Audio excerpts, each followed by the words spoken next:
ሰበር ዜና።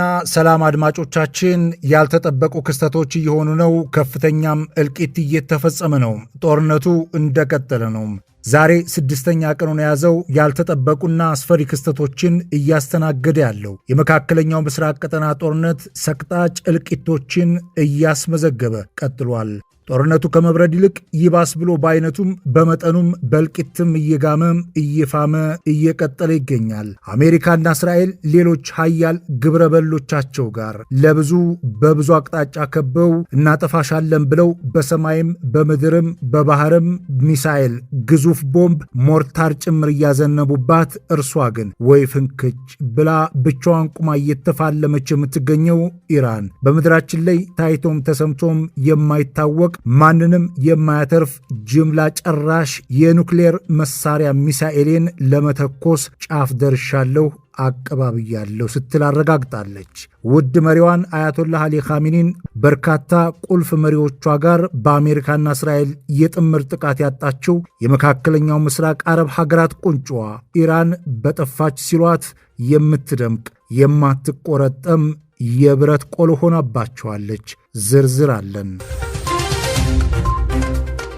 በሌላ በኩል አድማጮቻችን፣ አሜሪካና እስራኤል በበኩላቸው ያልጠበቁት ያልገመቱት ውጤት እንደጠበቃቸው እየተገለጸ ነው። እንደ መረጃ ምንጮች ተጨማሪ ገለጻ መሰረትም በተለይ አሜሪካ በሰው ኃይልና በጦር መሳሪያዋ ኢራንን በቶሎ ማድከምና ማሸነፍ ብሎም ማንበርከክ ስለከበዳት አሉ ኤአይ አርቲፊሻል ኢንተለጀንሷን ጭምር ለዚሁ ዘመቻ መጠቀም መጀመሯም ተሰምቷል። ዝርዝር አለን። በሌላ በኩል የዚሁ ቀጠና ተፋላሚዋ እስራኤል በበኩሏ ከኢራን ብቻም ሳይሆን ከሊባኖስ ሄዝቦላህ የሚሰነዘረው ጥቃት ትንፋሽ እያሳጣትም ይገኛል ተብሏል። እስራኤል የአየር ኃይልና ባህር ኃይሏን ያግዛል የተባለለት የእግረኛ ጦር እንቅስቃሴ ጀምራለች። በሌላ በኩል አድማጮች፣ አሜሪካና እስራኤል ቅራኔ ውስጥ መውደቃቸው ተሰምቷል። ታደምጡታላችሁ። አድማጭ ተመልካቾቻችን፣ ከዚሁ ጋር በተያያዘ ይህችው ጉደኛ ሀገር ኢራን የአሜሪካና የእስራኤል የተመረጡ የጦር ሰፈሮችን በሞርታር በባላስቲክ ሚሳይልና ግዙፍ ቦምብ ባዘሉ ድሮኖች ስታተራምሳቸው መዋላ ተሰምቷል። ከዚህም ባሻገር ኢራን የዓለማችንን የነዳጅና የሸቀጥ ማስተላለፊያ ሁነኛ ወሳኝ በር የሆርሙዙን ሰርጥ ከርችማ ዘግተዋለች። ወንድ የሆነ ድርሽ ይበል ብላለች። አድማጭ ተመልካቾቻችን፣ አሁን በቀጥታ ወደ ዝርዝር ዜናዎቹ እናሸጋግራቸዋለን። ይህ ከውሰር ሚዲያ ነው። የከውሰር ሚዲያን ሰብስክራይብ እና ላይክ እና ሼር አድርጉ። ፕሮግራሙን ለማድመጥ ስትዘጋጁ የላይክ ምልክቷን በመጫን ፕሮግራማችን ተደራሽ እንዲሆን አድርጉ። መዋጅሩ ማመድ አብሬያችሁ ቆያለሁ። አሁን በቀጥታ ወደ ዝርዝር ዜናዎቹ እንሸጋግራለን። አብራችሁን ቆዩ።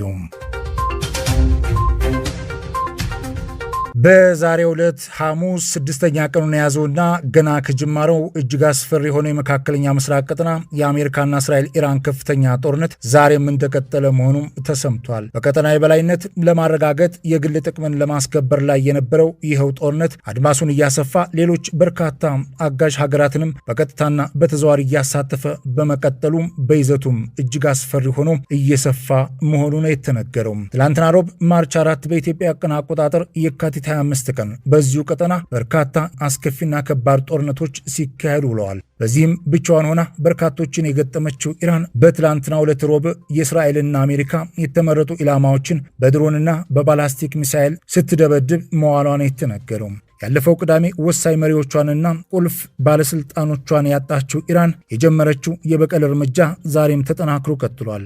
ኢራን ትላንትና ሮብ ጀምራ ማምሻውን እስከ ሐሙስ አጥቢያ ድረስም በድሮንና ሚሳይል ጥቃት የእስራኤሏን ቴል አቪቭ ከተማና በአቅራቢያዋ የሚገኘውን የሀገሪቱን መከላከያ ሚኒስቴር ቢሮዎች በፍንዳታ እያናወጠች ታይታለች። በርካታ ደርዘን ባላስቲክ ሚሳይሎችን ወደ እስራኤል የወነጨፈችውና የድሮን ጥቃቷን አከታትላ የፈጸመችው ኢራን በደቡባዊ እስራኤል የሚገኘውን F-35 የጦር አውሮፕላን ማረፊያ ጣቢያ ስታናውጠው አርፍዳለች። በዚሁ የኢራን ጥቃት ከፍተኛ ድብደባ ያስተናገደችው የሰሜናዊቷ እስራኤል ሃይፋ ከተማ የነዳጅ ማጣሪያ የኢራን ጥቃት ሰለባ መሆኑ ታውቆ ሌላኛዋ የእስራኤል የቀይ ባህር ዳርቻ የደቡብ ከተማዋ ኢላትም የጥቃቱ ሰለባ መሆኗን መረጃዎች አመላክተዋል። አዲሱ አይረንዶም እና የቀድሞ አሮ የተሰኘው የእስራኤል መከላከያ የሚሳኤል መከላከያዎች የኢራንን ፈጣን ሚሳኤሎችና በራሪ ቦምብ አቃፊ ድሮኖችን በአስተማማኝ ሁኔታ መመከት አለመቻላቸውን ተከትሎ ቴልአቪቭና ሃይፋ የመሳሰሉት የእስራኤል ከተሞች ከፍተኛ ጥቃትን አስተናግደዋል። ይህ በእንዲህ እንዳለም ኢራን የበቀል ጥቃቱን አጠናክራ እንደምትቀጥልና ከዚህ በኋላም እጅግ ከባድና ግዙፍ የሚባሉ የሚሳኤል ጥቃቶቿን ለመተኮስ መዘጋጀቷን መሰማቱን ተከትሎ ዓለም በከባድ ጭንቅ ውስጥ ወድቃለች። ኢራን እኔ ከጠፋሁ ብቻዬን አልጠፋም የምትል ሀገር ሆና ብቅ ማለቷ ነው ምናልባትም እልቂቱን ሰፊና አስከፊ ያደርገዋል የሚል ስጋት በስፋት የነገሰው። አድማጭ ተመልካቾቻችን ኢራን ጥቅም ላይ አውለዋለሁ በሚል ያዘጋጀችው ፋታህ 1 በመባል የሚታወቀው የሃይፐርሶኒክ ግዙፍ ሚሳኤል መሆኑ የታወቀ ሲሆን ይሄው ኢራን ትተኩሰዋለች የተባለውና ፋታህ 1 የተሰኘው ሃይፐርሶኒክ ግዙፍ ሚሳኤል የድምፅ ፍጥነት ከሚጓዝበት ፍጥነት ከ13 እስከ 15 እጥፍ የሚበልጥና ፈጣንና ተምዘግዛጊ ጅምላ ጨራሽ መሳሪያ ሲሆን ይሄው የራዳሮችን እይታ ፈጥኖ የማምለጥ ሙሉ አቅም አለው የተባለለት ሚሳኤል እስከ 1400 ኪሎ ሜትር ርቀት ድረስ ያለው ኢላማ በትክክል ለይቶ መምታት የሚችል ሲሆን ፍጥነቱም የዛኑ ያክል ነው ተብሎለታል። አድማጭ ተመልካቾቻችን ይኸው የኢራን ፈታህ 1 የተሰኘው ሃይፐርሶኒክ ሚሳኤል የፍጥነት መጠኑን ለማየት ብንሞክር ከአዲስ አበባ መቀሌ ለመድረስ 2 ደቂቃዎች ብቻ ይፈጅበታል እንደማለት ነው። አሜሪካ ኢራንን በፍጥነት እጅ ለማሰጠት ጥረት ብታደርግም ባሰበችው ልክ ግን እየተሳካላት እንዳልሆነ መረጃዎች አመላከቱም።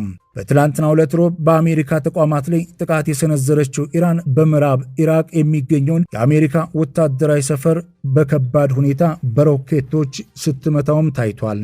ይህ በእንዲህ እንዳለም በሶሪያ አልታንፋ ግዛት የሚገኘው የአሜሪካ ጦር ሰፈርና በቀይ ባህር ክልል የነበሩ የጦር መርከቦች ላይ በኢራን አየር ጥቃት የተፈጸመባት አሜሪካ በአጸፋው ዴና የተሰኘውን የኢራን ባህር ሰርጓጅ የጦር መርከብ በስሪላንካ ባህር ጠረፍ አካባቢ በመምታት እንዲሰምጥ አድርጋለች። አሜሪካ የተመታችው የኢራን ባህር ሰርጓጅ የጦር መርከብ ታዲያ በውስጧ ከ100 በላይ ሰራተኞች የነበረባት ሲሆን ሰራተኞቹ ይሙቱ ይዳኑ አልታወቀም።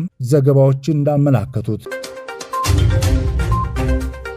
ማንም ሰው ይሁን አያቶላህን የሚተካ በጥቃት ይወገዳል፣ ዘመቻው ይቀጥላል እያለች የምትገኘው አሜሪካ ከእስራኤል ጦር ጋር በመቀናጀት ባለፈው ቅዳሜ ከተገደሉት ቁልፍ የኢራን ባለስልጣናት በተጨማሪም በትላንትናው ሮብ የኢራን አብዮታዊ ዘብ የልዩ ዘመቻ ክፍል ኃላፊ የነበረውን ራህማን ሞቃዳምን ጨምሮ በሊባኖስ የሚገኘው የኢራን ቅዱስ ኃይል ምክትል አዛዥ የነበረውን ዳውድ አሊዛዴህን የገደለች ሲሆን ኢራን በበኩሏ በሊባኖስ ቤሩትና በኢራቅ ባግዳድ የሚገኙ የአሜሪካ ኤምባሲዎችን በከባድ ሞርታር የደበደበች ሲሆን በስፍራ የነበሩ የአሜሪካ ዲፕሎማቶች ከአካባቢው በፍጥነት ለመልቀቅ ሲራወጡ እንደነበር መረጃዎች አመላክተዋል። በመካከለኛው ምስራቅ ብቻዋን ሆና የኃያሉን ስብስብ የገጠመችው ኢራን በጎረቤት አረብ ሀገራት የሚገኙ የአሜሪካ ኤምባሲዎችንና የጦር ሰፈሮችን ታርጌት አድርጋ በሚሳይልና ሮኬቶች እንደዚሁም በከባድ ፈንጅ በታጠቁ ድሮኖቿ ከፍተኛ ውጊያ እያደረገችው የምትገኘው ኢራን በትላንትናው ዕለት ረቡዕ ማርች 4 ከወትሮ ለየት ያለ መጠነ ሰፊ ጥቃትና ኪሳራን ማስተናገዷንም መረጃዎች እያመላከቱ ነው።